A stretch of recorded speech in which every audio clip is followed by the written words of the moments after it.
welcome to distinguished guests and ladies and gentlemen. My name is Geoff Farnsworth. I'm the president of the Chartered Institute of Arbitrators Australia branch, and it's a great pleasure to welcome you here.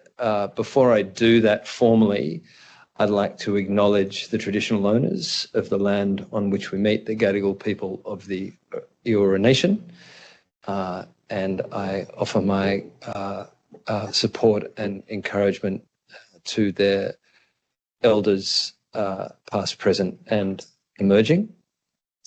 So my job is a very brief and easy one. It's to introduce Guillermo, but before I do that, I'd like to thank Herbert Smith Freehills very much for providing this space for us to gather here this evening. And the Chartered Institute of Arbitrators is tremendously grateful for the support that you've shown us. So that's all I really have to do, is throw now to Guillermo to do the hard work. So welcome everybody. Thank you for coming, and I hope you enjoy the evening. And welcome, I should say, I think there are people online.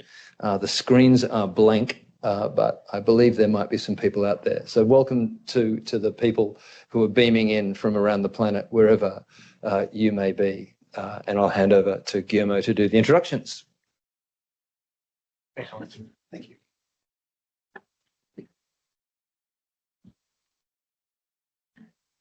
Thank you so much, and it's always great to collaborate with Ciarb. So we spend, some of us, the better part of the day in one of the introduction courses, which is always great to bring more people to the arbitration community. And I think Ciarb and Herbert Smith Freehills is always a winning combination when it comes to organizing events and developing knowledge and discussing ideas. So I very much look forward to the discussion today and hope it can be the continuation of a very good collaboration between Herbert Smith Freehills and Ciarb. So it's my pleasure to welcome our panel today. We have a very, they don't need any introductions, to be completely honest with you. And actually, I'll be very brief because otherwise we'll be here all night. But let me just briefly welcome our panelists, the Honourable James Allsop, AC, of course, among many things, former Chief Justice of the Federal Court of Australia, and now at Sydney Arbitration Chambers and Atkin Chambers as well. And it's always a pleasure to have you, James. Also, Professor Doug Jones, also one of the most renowned international arbitrators based in Australia, with bases in Sydney, Toronto, and London. It speaks volume about the work that he does throughout the world. And then it's going to be moderated by Damian Sturzaker, who was one of our faculty members in the course today, and I really enjoyed that. Damian, he's a partner at Marquee Lawyers, the treasurer of Ciarb, so thank you so much for the work that you do at Ciarb, and also very, very attuned to what happens in litigation and international arbitration with a cross-border nature. So it's a real pleasure to welcome all of you. I hope the discussion is productive today, and if you may come up the stage and lead the proceedings, Damian, James, and Doug, that would be really appreciated. Thank you so much.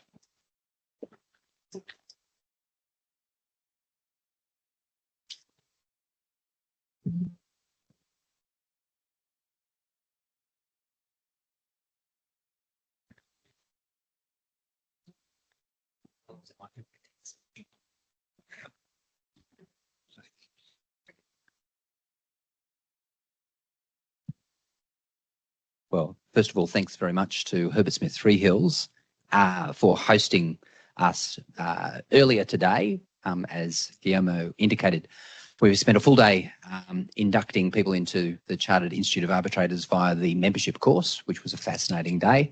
And of course, thank you to my two guests here who will be joining me in conversation. When I was asked to do this, it struck me as such a unique opportunity, because to have people of the stature of both James and Doug to come along and chat seemed like a great opportunity and a great learning opportunity for everyone who's here. I wanted to be a little bit more ambitious than simply saying, why don't we exchange anecdotes for the next 40 minutes and talk about war stories? And I know that was definitely the wish of both of the guests.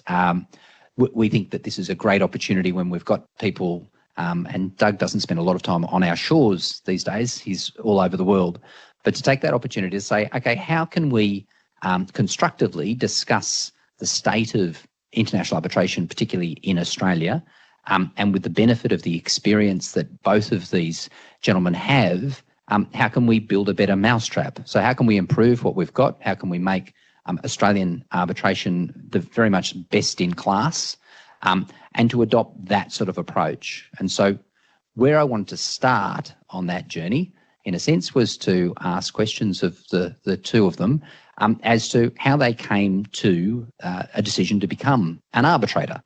And I might let Doug start off, but what was the motivating force that drove you, after a very successful career as a partner of a large firm with a very strong construction commercial base, to take that step? And given the background, how do you think that has informed your practice as an arbitrator? Well, I thought I'd take up arbitration a sort of life change experience. One needs to have new experiences to stay excited and keep alive. I'd done a fair bit in my law firm, and I thought, with the experience that I'd had, a little bit marginally in arbitration, this would be something that would be worth trying. It's a reasonably competitive prospect, because internationally, and to practice full-time as an Australian, one needs to be international, unfortunately. There's a lot of competition for appointments. So can I do it was the challenge. So I thought a challenge and a new approach would be invigorating, and it's proved. I'm blessed with some success, and I find it very interesting. What I miss is the experience that I bring in major project arbitration, and that is the deals, because I was able to do transactional work at the same time as I did dispute work. And I really enjoyed the transactional work, putting the deals together, which gave me an understanding of why contracts say what they say. Not just construction contracts, but complex PPP deals, with me trying to manage the financing lawyers and the tax lawyers and the environmental lawyers and the construction lawyers, and put together a package, which I found quite exciting. And that has helped me understand, when you see an agreement in dispute, why people might have said what they said. So that brings an aspect of experience to the table. So just focusing on that for a moment, as you said, you led a large team of people as a partner. The transition from that to becoming an arbitrator can be a very different situation, where you're in many cases a team of one. But my observation is that you've made a distinct decision in the way in which you run your practice as an arbitrator. I think it'd be worth sharing that, both for the benefit of people who wish to be arbitrators, but just more generally. Well, building a team back in my law firm was a very rewarding experience. And the way I tried to develop it was to find the brightest and the best young lawyers, if not law students, to work in the team that I was developing. You know, we have a long tradition in Australia of paralegals, bright young law students buried in a pile of crap sometimes, soul-destroying document disclosure or due diligence exercise.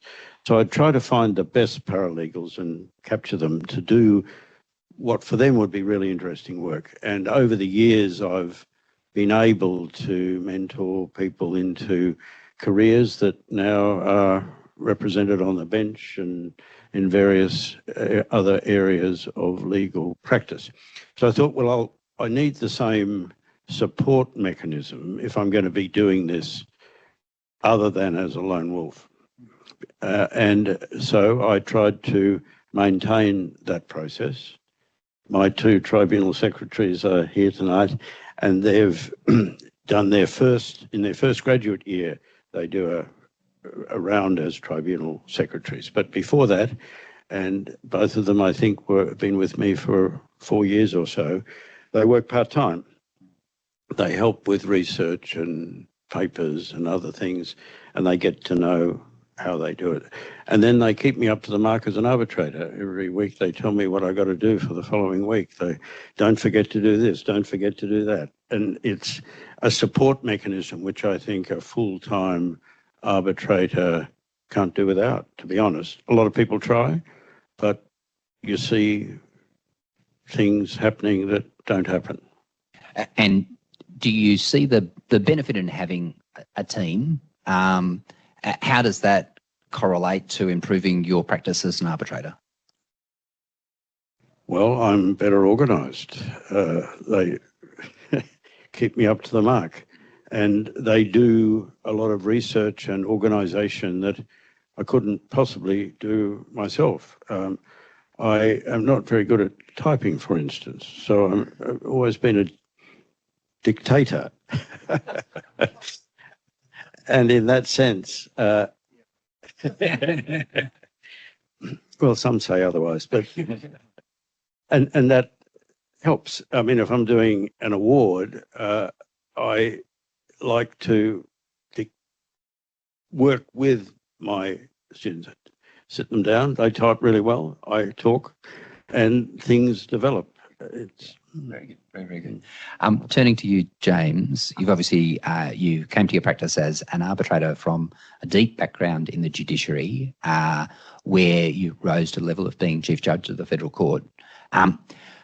What are the things that you've carried through from that practical background into your practice as an arbitrator? Well, after 22 years of making decisions and writing, that would be a start. But the one thing, from not long after I started in 2001, I actually became interested in a sense, through force of, not because I was looking ahead 20 years, but through force of circumstance. This was the time in Australia where there was a growing movement in Australia to improve the place as a venue and as and the whole process of arbitration. It was really quite it was beginning to be active. And when I went to the Court of Appeal, that was really, in a sense, at the high point. Although in the Federal Court, I had, during the course of my work as a judge, had to look at arbitration questions quite carefully in a couple of cases, Tarzan and the Commandate decision and a few others. And then when I went to the Court of Appeal, I worked with Chief Justice Spiegelman, who had and we then, as a kind of little team in the Supreme Court, I knew the Commonwealth Attorney from my period when I was an associate, actually, years before. He was Justice Everett's associate. And this country was very blessed for those years, having John Hatzistikos and Robert McClellan, who were both interested in making arbitration work. So I was involved with them in, the model laws and the Commercial Arbitration Act and just getting that done. Yeah. And so I just developed an interest in it. Yeah. And also doing both first instance and appeal work. It was a coming to them, and after 22 years, in a sense, it's all you're fit for. Some people go back to the bar, but it's too old for that. It's a young person's game, and I didn't really particularly want to go back to the life of the performance stress. Yeah. And I like writing and I like solving problems, and I enjoy being a judge. Didn't much like administration, but I enjoyed being a judge. Yeah. When we spoke earlier, you spoke about the distinction between being a trial judge, an appeal judge, or a high court judge. So that spectrum in the context of the standard of reasoning and the standard, if you like, of correctness How do you find that challenge as an arbitrator? Well, there's a few things that people asked, what's changed? And I think, well, these things you didn't even think of that suddenly become not so much intellectual knowledge, but physical knowledge. That as a trial judge, you're paid to get it out. As an intermediate appeal court judge, you're paid to get it out and to get it rightish. I wasn't an ultimate appeal court judge, but in my view, the ultimate appeal court judge is paid to get it right. Not out and right, but out, but right. As an arbitrator, you're paid to get it out and right. And you're the only... So in a sense, no tier of judiciary has that kind of burden that an arbitrator does, whether sitting as a sole, especially the burden of sitting as a sole without people to kind of bounce it around. Your obligation is to get it out and to get it right. Yeah. And so I just picking up on the differences but in background, because if you're sitting as a partner of a law firm, for the most part, you're not writing arbitral awards. You might be writing opinions, etc. But as a judge of 22 years, that's all you do. I mean, you hear cases and you write judgments. And I guess I'm interested in the transition from judge to arbitrator, whether that experience is just enormously useful or not, or... Oh, well, it's enormously useful. I mean, the great chasm, and until you do it, you don't realise that the chasm is from counsel or professional to judge. And like that notion of physical knowledge that I've just spoken of, when you become a judge, you suddenly realise, hang on, there's the last paragraph, which is the last chapter, which is, well, what is the answer? You're not paid to argue, you're paid to think about it. And then you stop being mechanical and strip mining cases. You start thinking about, well, what is the answer and how am I going to get there and what's the process of actually decision making? Yeah. And that's the same process that you do as an arbitrator. Yeah. I mean, you're deciding something. Yeah. And given the role that you had at the federal court, part of your role was supervising other judges, and in some cases chasing up other judges who perhaps were trying too hard to get it 100% right, and weren't getting it out. In the process of examining another judge's form of reasoning and their process of writing judgments, what are the lessons that you've learned there that are applicable to arbitration and arbitrators? Oh, I think now there's an enhanced requirement for diplomacy. I mean, writing in three with two others is not easy. And in a sense, as a judge, you didn't quite have the problem, because once you stop being the baby of the court, you could say, well, matter for you. I mean, that's what I think. So, I'm not going to sit here and waste my time arguing about this. We can have a discussion if you like, but stop changing it. It's mine, as it were. But in a tribunal, say if you're the chair and you do the first draft, which is not always the case, but kind of the general default rule, you have to work with people and you have to give away pride of ownership, and the others have to. And you have to get used to people's personalities as to how they treat you. And you just have to work it through because dissents are not as frequent or as acceptable if people are paying a lot of money to get a decision. Very, very true. And Doug, I mean, you've sat sole, chair, every role imaginable in terms of arbitral tribunals. How do you find negotiating both the personal process that James was just referring to and the practical?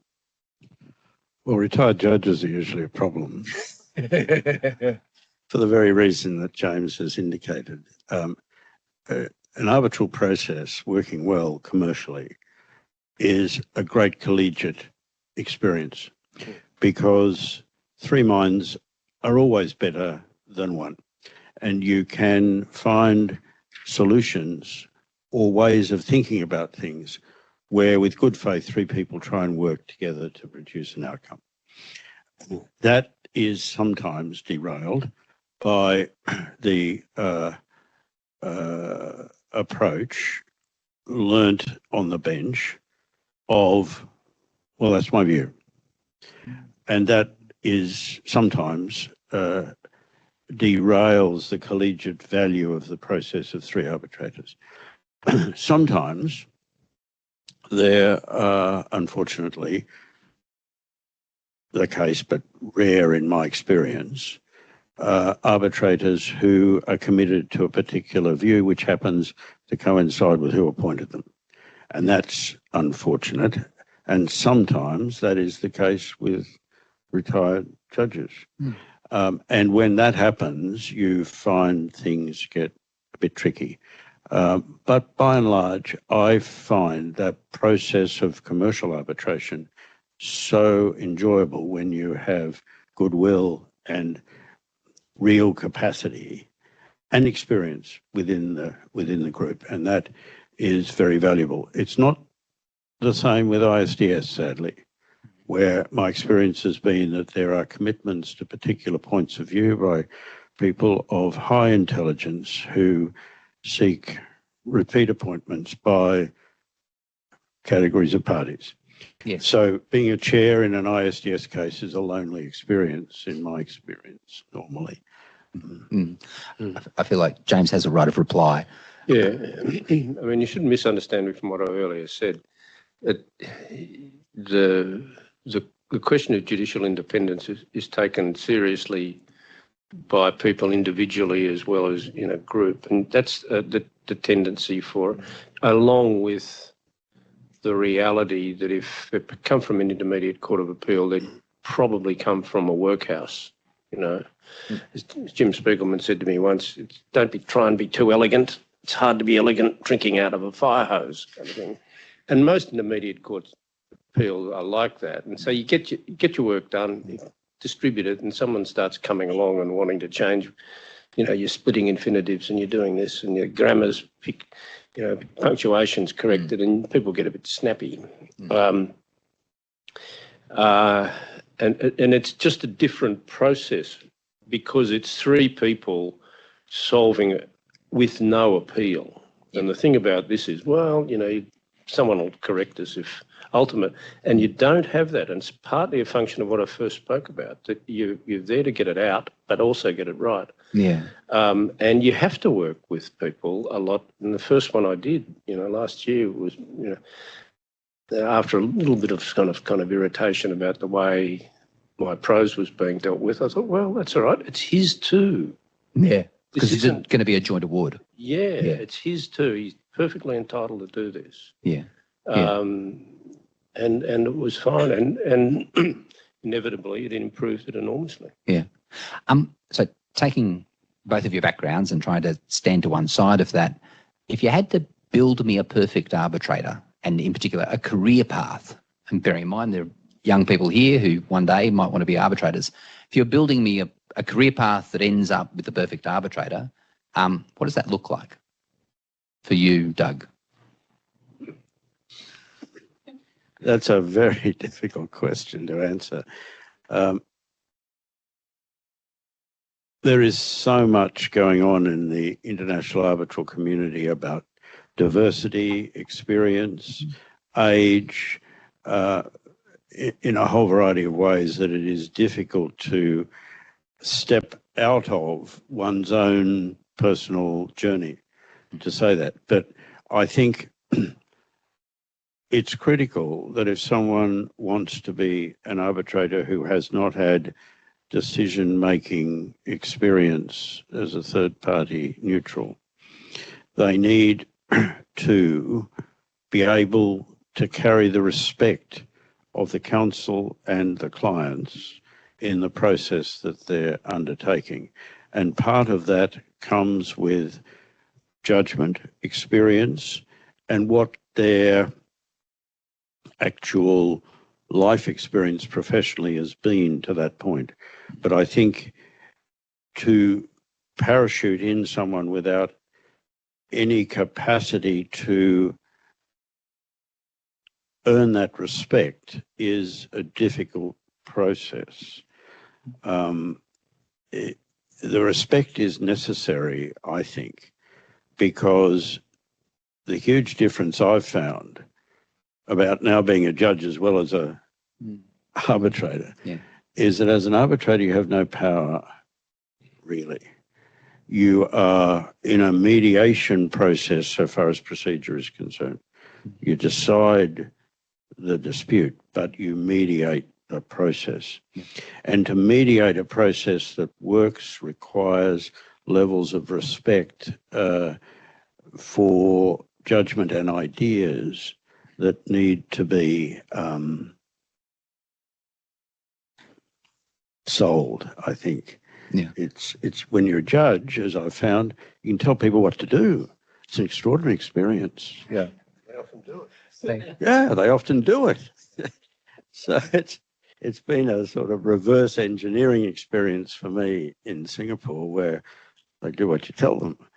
But as an arbitrator, it's a powerless process of mediation in procedure, which is so critical to the success of a arbitration process. Actually, this is just a slight segue, but how do you think, given that you do sit simultaneously as a judge, as an arbitrator, how does your conduct on the bench differ from your conduct as an arbitrator, or does it not change in any way?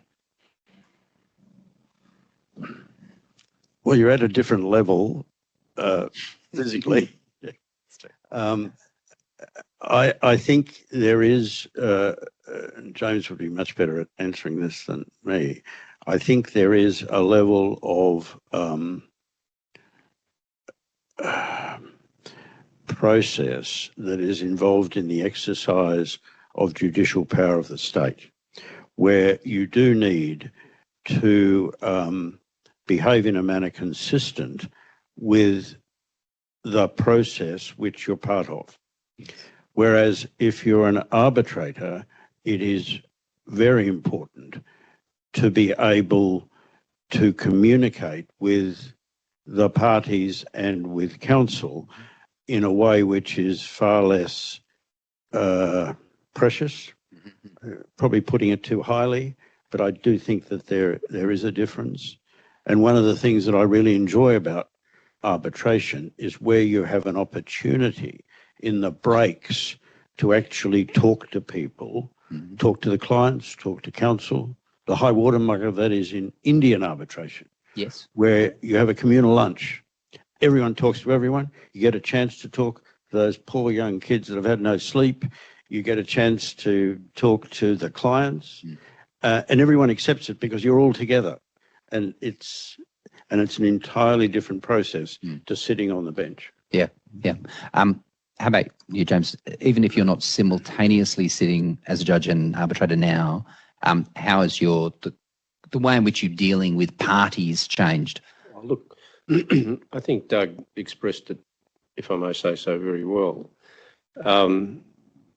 There is that notion of sitting as a, I've used the expression a number of occasions to people, and sometimes to colleagues when I was a judge, that you're a disembodied representation of just state power, but at the same time you're human, and the wrapping together of those two things in a whole is often not easy to carry off, and sometimes and what you forget as a judge, because you're divorced in a sense spatially and theoretically from the public, you forget that you're actually a bit scary, you're older than you internally think you are, as it were, and just a raised eyebrow or a tone of voice or whatever can be very hard on someone who you don't think they're younger than you, but they are 20 or 30 years younger than you, kind of thing. And I used the expression when someone again asked me, well, what's the biggest difference? And I said, well, I did always try and be polite. Not always. Can't always be so. Depends on your personality. I was only talking to Doug today about David Hodgson, who was always polite, who was a saint of a man, but he lost his temper occasionally, but always apologised. It is hard because there's a divorcing and you are just state power, etc. But politeness as a public duty is now transmogrified into a private interest. Yeah. You know, it's in your interest to make the thing work, to engage and be polite and expect politeness back. Yeah. Whereas previously it was a judicial civility that in that position of a representative of the state. Yeah. So it's. And I thought Doug, if I may say so, put it very well. Yeah. There's still a threshold, though, isn't there, in the context of you performing your duties as an arbitrator? And I think when we'd spoken earlier, I think it was you had noted that there's a practice of some arbitrators who write, rather than saying, you know, dear parties or dear representatives, say dear colleagues. And I think you had a view. Well, I mean, I haven't got to the stage where I'm comfortable always doing that. No. And I say dear representatives and parties. Yeah. Others, colleagues, say dear colleagues. Yeah. It's a matter of style. But I do say that I would never do as a judge previously if I were writing or having my associate write. Yeah. You know, I'd use the expression kind regards, Yeah. and it's a nicer way of finishing off than, you know, yours faithfully or yours sincerely. Yeah, very true. So coming on to sort of your practice as arbitrators, one of the topics that was discussed today and is a perennial topic is this process of finding an appropriate arbitrator and the process of interviews. And whether or not it's appropriate for you as arbitrators to sit down for an interview with a party seeking to appoint you, etc. Just interested in your views. Are they appropriate? To what sort of topics can or should be discussed in an interview, etc.? Well, the Ciarb protocol is the one that I always adopt. You have a lot of interviews, but if you send that out beforehand and say this is the process that I want to follow, it's a very valuable boundary setting approach. And the issues are previous experience, availability, capacity to deal with issues, no discussion of the merits, no discussion of the particular arguments.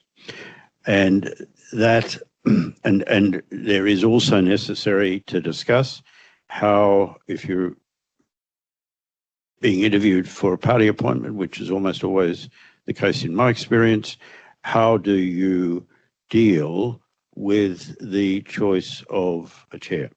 And that is a very important part of any interview, because I, so far, fingers crossed, have not failed to agree with my co-arbitrator in conjunction with the parties on a chair.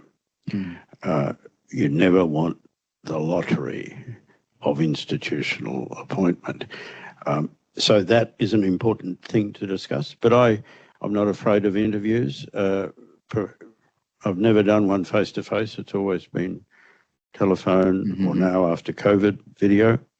And the process is fine. People respect the boundaries that the Ciarb protocol provides, in my experience. So if a party comes along and says something of considering it's a 3-member tribunal, we're interested in appointing you subject to availability, etc. It'll be necessary for the parties to agree on a chair. We'd like to explore with you who your preference would be or who you'd be suggesting as a chair. Is that something that is open for discussion in that chat? The first interview? The first interview, yeah. What's open at that point is what sort of process would you be agreeable to get to a decision on a chair with my co-arbitrator in conjunction with counsel? What sort of process? No discussion of individuals at that point at all. But you would then hope that you would reach an agreement, if you were appointed, to put with your co-arbitrator to the parties a process that they feel comfortable with. Mm-hmm. And there are many different ways in which you can do that, during which there are discussions about individuals. Yep, fine. And how about you, James? How do you, I mean, a very different approach coming from judiciary. No one gets to interview you beforehand before we appoint you as a judge. Well, I haven't had, I've had one experience of it. It was a very general level of getting onto a panel of possible arbitrators in a large project that was going on overseas. So I haven't had the experience of that. To grapple with that, yeah. Grapple with that yet. Yeah. So sort of in the same topic, really, in the context of the practice of an arbitrator, both for yourselves and maybe just general words of advice in the context of marketing. So making it known that you're available for appointments. What are you comfortable with in the context of marketing, and what are the most effective means of making sure that people have you at the top of their list?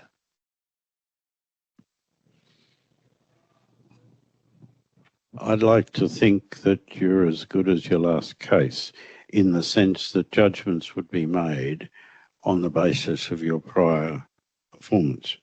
But that is not always the case.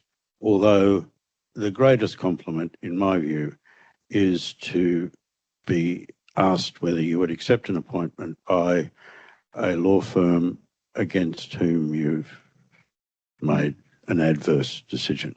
And that happens sometimes.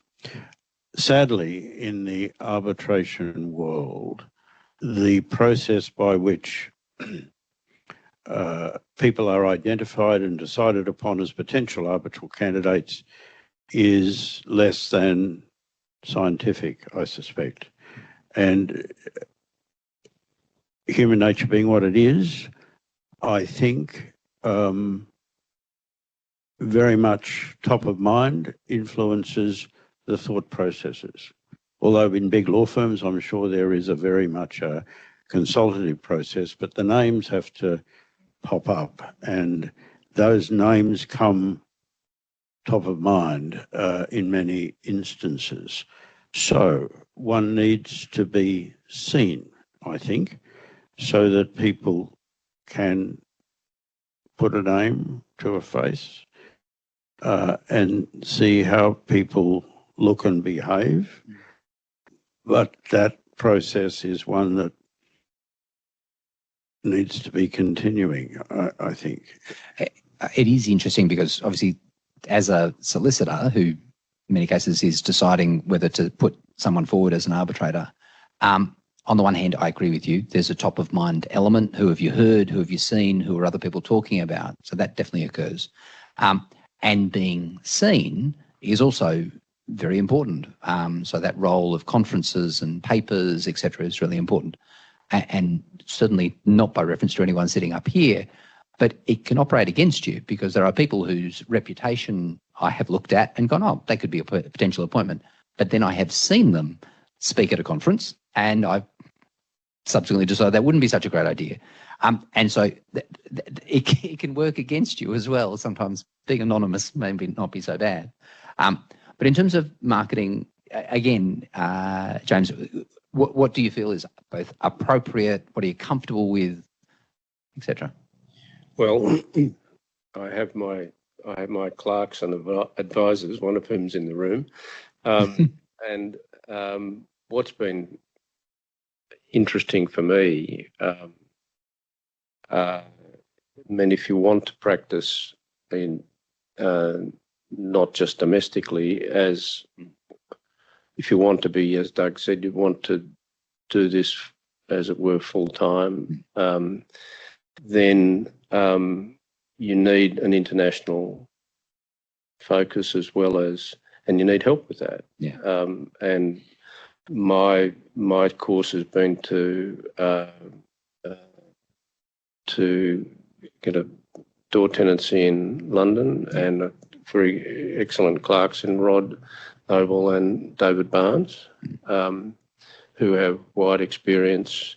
It's not summit in London, of course, where they both were very senior clerks and are very senior clerks, but also their experience around the world and in Asia, in particular, Asia and India and places. So you need that help, I think. As you say, you have to be out and about, if, for want of a better expression, at things like conferences, and you also have to get your work done. You could spend the whole year going to arbitration weeks around the world. And you have to be kind of thoughtful and strategic and follow good advice from people like Rod Noble and David Barnes as to where they want you to be and what they'd like to see you do. Yeah. But it's a little bit like being at the bar, for those of you who, you never know where your work comes from. And it might come from the oddest place, from just it's a chaos theory, you know. Someone will be getting a cup of coffee in the coffee shop and bemoaning the fact that some junior's got too big for his boots and doesn't want to do their work anymore. Do you know a good junior? You know, and you reel off some people you've seen in the Court of Appeal as junior to Noel Hutley and kept him afloat a couple of times. Yeah. I don't mean that rudely about Noel. No. Far from it. And you say, well, what about so-and-so? And they go, oh, and before this person knows it, he's got a junior brief in the High Court in a tax case. Yeah. You know? Yeah. And that's kind of how things work, literally. And the thing, but I always used to say to myself as a barrister, and I think it's the same, must be the same. You do whatever work comes in, whether it's coming in the form you want, coming in the volume you want, whatever you do, do it as well as you possibly can. Don't spare on anything. You get your reputation from the quality of your work, not the volume of your work. Yeah. And I mean, the interesting dynamic with arbitration is overwhelmingly the decisions are confidential. So the people who get to know about your work, as Doug gave an example, is the other side and your own client, obviously, the solicitors instructing you. So that becomes known, but you don't have this sort of wide publication of that, you know, you appear in a prominent judgment that is reported and people come to know that you're an expert on tax or whatever. So it's more subtle than that. I think that's what probably takes time, but also, while it's confidential, those lawyers who have appointed you, either appointed you or seen you in an arbitration where you've been either chair or appointed by the other side, they do, you know, solicitors do tend to talk amongst themselves from time to time, and they all have the same, very often, it's that same issue about who's worth appointing. So an overlapping question can be the role that you might choose to take in relation to academia.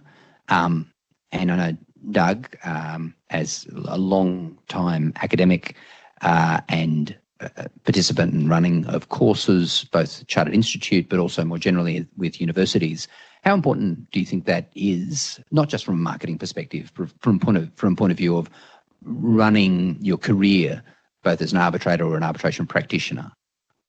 Is it important, or is it not important at all? Well, I never saw the academic work that I was doing, the teaching and the writing, as career enhancing. It may have been, but I did it because, firstly, I was too lazy to keep up with developments unless I was forced to do it. So I started very early in my career giving lectures so that I could keep up to speed myself. And I enjoyed teaching.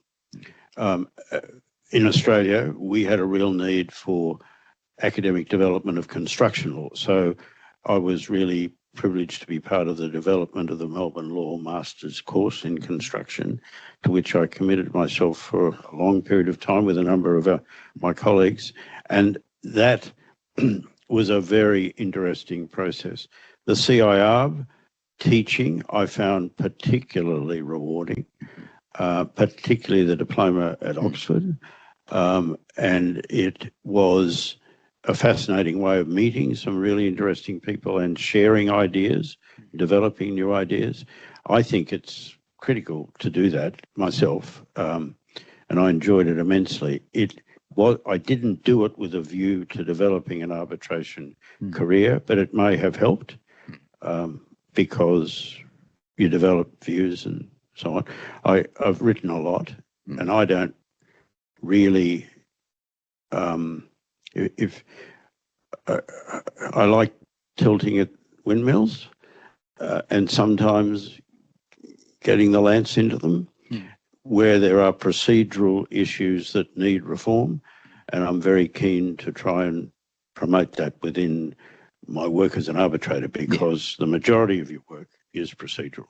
You finally have to make a decision, that's fine, sometimes it settles, but it's the procedure which takes up so much more of your time than actually writing the judgments. Well, let's turn to that, because this comes back to one of the things I mentioned at the beginning in the context of sort of building a better mousetrap. And quite a few people will be aware of a recent article written by Chris Bogart in which he compared two arbitrations that were run before the LCIA of similar nature in the context of their background. He pointed to one that was run, arbitration award within 6 months. Legal costs were $5 million, but the amount in dispute was in the hundreds of millions. The other arbitration took close to 4 years.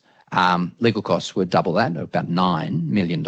And even the time period between the final hearing and the award was something like 9 or 10 months. And then from the award to a post-award in relation to costs was like a further 6 or 7 months. I guess he was pointing to, the need for arbitrators to essentially toughen up and make various strong decisions in the context of procedure. And I just wondered, whether that article resonated with either of you, and what lessons you've learnt in your practice that might help inform an improvement in arbitration. Well, for Bogart, as a major consumer of services of arbitrators, out of which he makes an enormous amount of money, to say that there are really serious issues with international arbitration in London is a very salutary thing, because international arbitration is a process that has levels of efficiency about it already, which we do not have in Australia. And it's a message for the international community that's really important. We do need internationally to keep building a better mousetrap for those users who use arbitration for the reasons that he identifies. But in Australia, it is sad that we have a process domestically which does not approach the levels of efficiency internationally in arbitration. I mean, the English have the same problem with their domestic arbitration. In construction, domestic arbitration in the UK and in Australia was wiped out by adjudication because it wasn't serving the users. And just looking at construction arbitration, my first love, although I've now developed other loves, we could be doing so much better. James and I and the others who produced the uniform model law for domestic arbitration had as an objective creating a structure where arbitration in Australia could be procedurally reformed. And it's sad to see that time has passed and we're not really there as we should be. And I am very keen to see what we can do to improve that in Australia. And in identifying that, are you focused just on domestic arbitration as going awry, or the practice of international arbitration in Australia is on a similar path? Well, we don't have enough international arbitration here, and we should have more. We'll get more if the process of domestic arbitration demonstrates to the region that Australian Counsel and Australian arbitrators are the people to choose to do their arbitration. We've got a huge opportunity here at the moment because so many of the international firms with international arbitration practices have come to Australia. They came with the prospect of these massive arbitrations out of the LNG projects and some of the resource projects. Sadly, for some, the gas price went up, so a lot of those cases settled. But they're here, and they're really, really good practitioners who've seen international arbitration elsewhere in the world and come to do it here. And I think that we can, with that talent, do a lot. However, the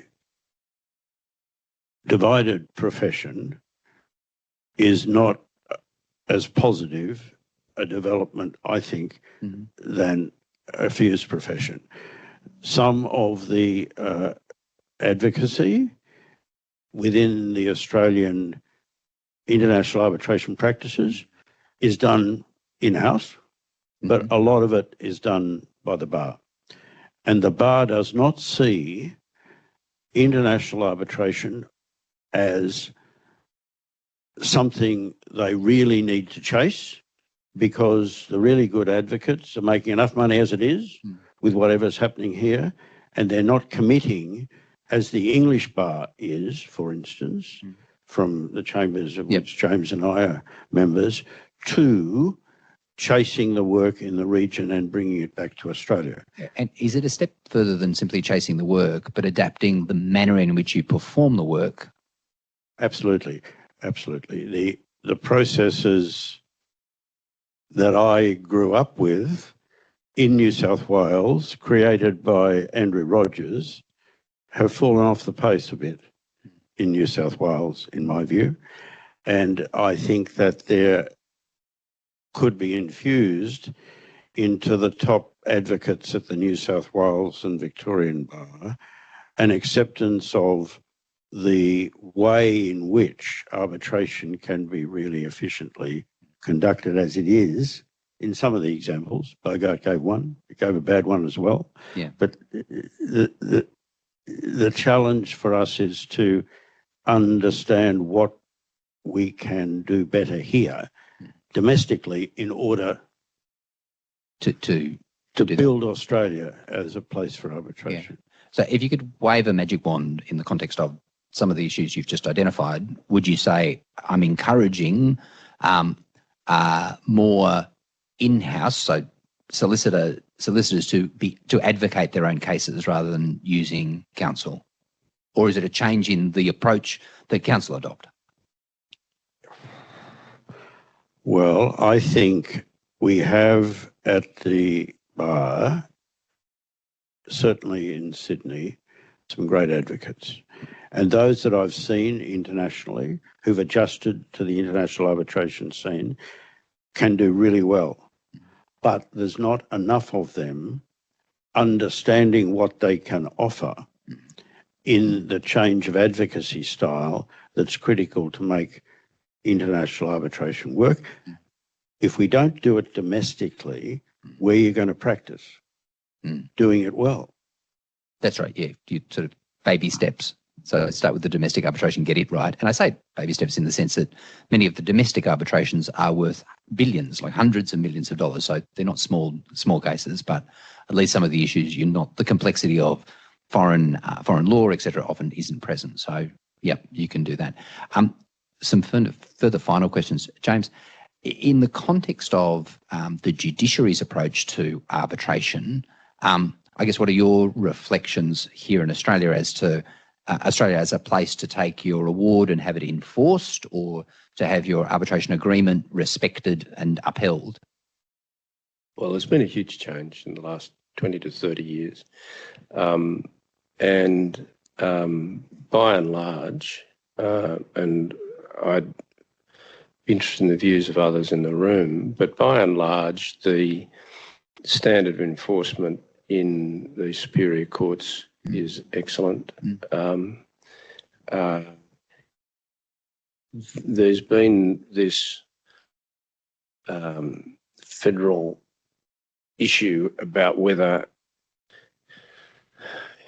the International Arbitration Act should be exclusive federal jurisdiction. Mm-hmm. Yeah. That's a debate that's been bubbling underneath. And Robert McClellan, who's a very good attorney, practical, tough, intelligent, and he made it plain to Chief Justices around the country that if they didn't want the federal court to have exclusive jurisdiction, they'd better get themselves an arbitration list and pronto.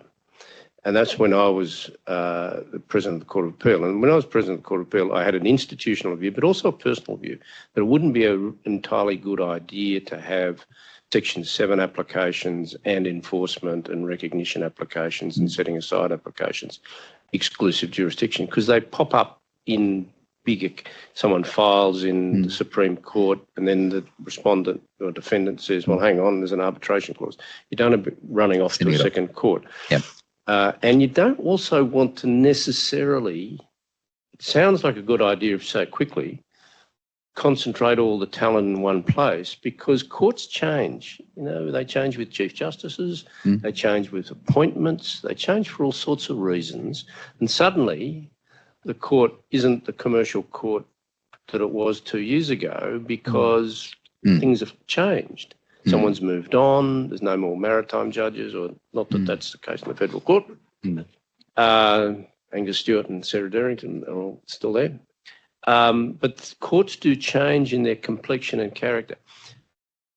And the Supreme Court's responded to that, in effect, threat that Robert made publicly, kind of very politely, and it was taken on board.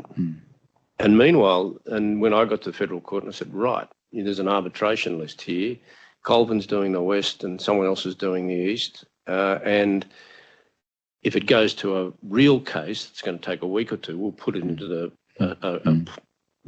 bigger group. But as far as these kind of applications, you know, the arbitration list, there's someone in the West and someone in the East, and that's who does it. Yeah. And you have to do that if you want the consistency with the liaison committee, with judges from each state and the federal court, and Akika, and then you got a consistency and a level of knowledge, and an ability to enforce.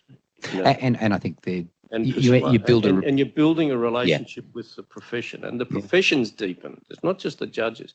Profession's deepened enormously in the last 20 years. And isn't the effect also that you build a reputation, both as a court and in some cases as an individual judge? So people will look at a judgment and say, well, that's a judgment of James Allsop, or a judgment of Angus Stewart, or etc. And you'll Clyde Croft, and they'll go, he probably got it right. And isn't, in a sense, maybe the ultimate compliment to the approach adopted by the courts is that when you look at the Kingdom of Spain cases, and there's sort of this approach, and in fact it was Chris Bogart at an event years ago, where he said, look, the reason these cases are being run in Australia with no apparent connection in Australia for the enforcement of an arbitration award against the Kingdom of Spain is what we're seeking to do is gold plate those awards. So we're taking them through the process, right through to the High Court, and we want the imprint of the High Court that this is a valid and enforceable award, and that defences that are raised in relation to sovereignty will not succeed. Now, notwithstanding the fact that not a lot of assets here in Australia you can enforce against. Well, I thought that aircraft carrier, I was trying to work this out. I thought, hang on, I know what it is. The Spanish, because I heard they'd sold us that aircraft carrier. It's got no planes and drones. And I said, I know what it is. It's demise chartered. I was disabused of this later. Yeah. There was no confidential information in that. I was just trying to work out why they brought this here. Very true. Very true. We're almost at the end of our allotted time, and I'm standing in front of you and drinks. I did want to open the floor, though. We could probably take a couple of questions according to my timing. Would someone like to ask a question of our two guests? Yes.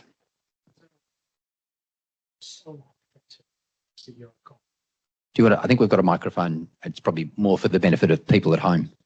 Thank you. So when you're sole arbitrator and you have the enthusiasm of helping the parties design the process, do you have that same enthusiasm when there's three of you?